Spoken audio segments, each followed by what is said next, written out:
Je vais maintenant vous présenter le boîtier réfrigéré que j'ai réalisé et qui accueillera les composants électroniques de la 4L. Donc voici l'aspect extérieur du boîtier. La problématique c'était que on aurait pas mal de composants électroniques dans la 4L et comme vous le savez le 4L Trophy c'est dans le désert donc il va faire chaud. Les composants ils peuvent pas être à l'air libre aussi parce qu'il va y avoir beaucoup de poussière. Donc l'objectif c'était de les garder dans un espace assez restreint où ils pourraient être réfrigérés. Donc pour cela j'ai commencé par faire une tour de composants, comme on peut l'avoir ici.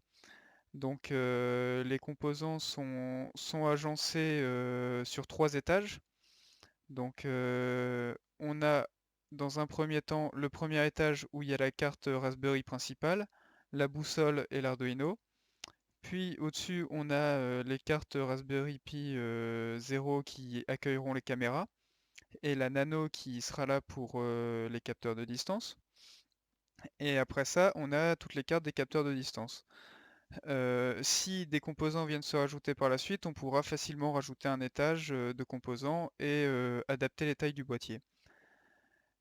Donc on va regarder plus précisément un étage de composants. Donc ici, c'est le premier. Si j'enlève les cartes, on se rend compte que j'ai préparé des fixations pour les cartes.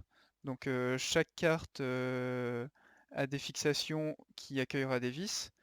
Il y a aussi des ouvertures aux endroits où vont passer des câbles.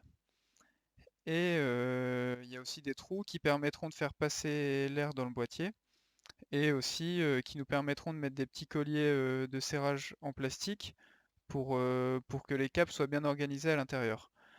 Donc l'avantage de tout ça, c'est que chaque composant est quand même facilement accessible, car on peut les déboîter facilement, les étages. Et si on a de la maintenance à faire, ça reste assez simple, on n'a pas besoin de démonter tout le boîtier. Donc maintenant, on va plus s'intéresser au boîtier en lui-même.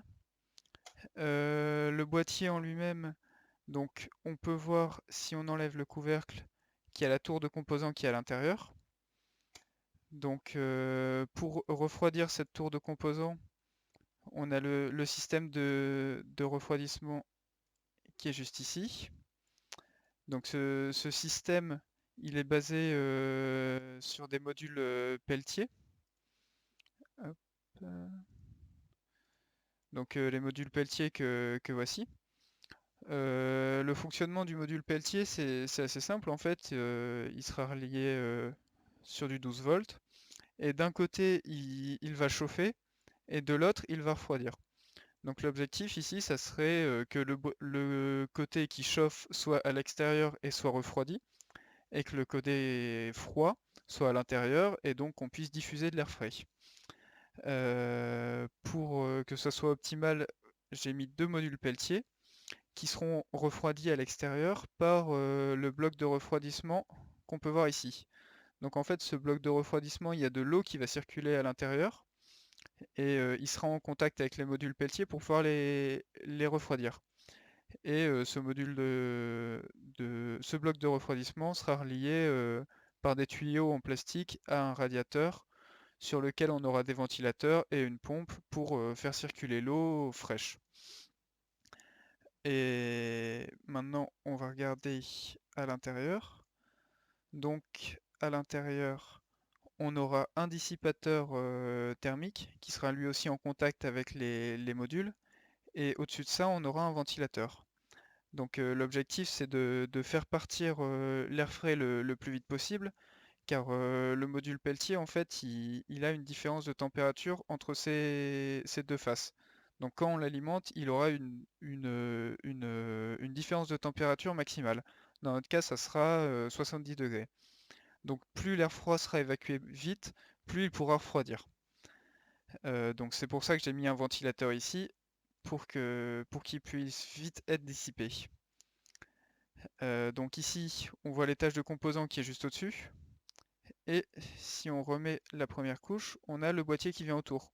Donc tout est fermé, mais l'air circule assez bien entre les composants.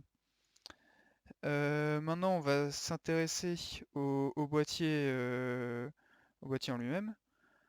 Donc le boîtier, il est constitué de 3 couches. Les parties en bleu, hop, je vais enlever ça. Les parties en bleu qu'on voit ici, c'est du plastique, ça sera de l'impression 3D. Et la partie blanche, ça sera du polystyrène. Donc, dans un premier temps, voilà, on a la première couche. Donc, elle, ça sera la face extérieure du boîtier. Et après, on a le polystyrène au milieu, voilà, et la couche intérieure.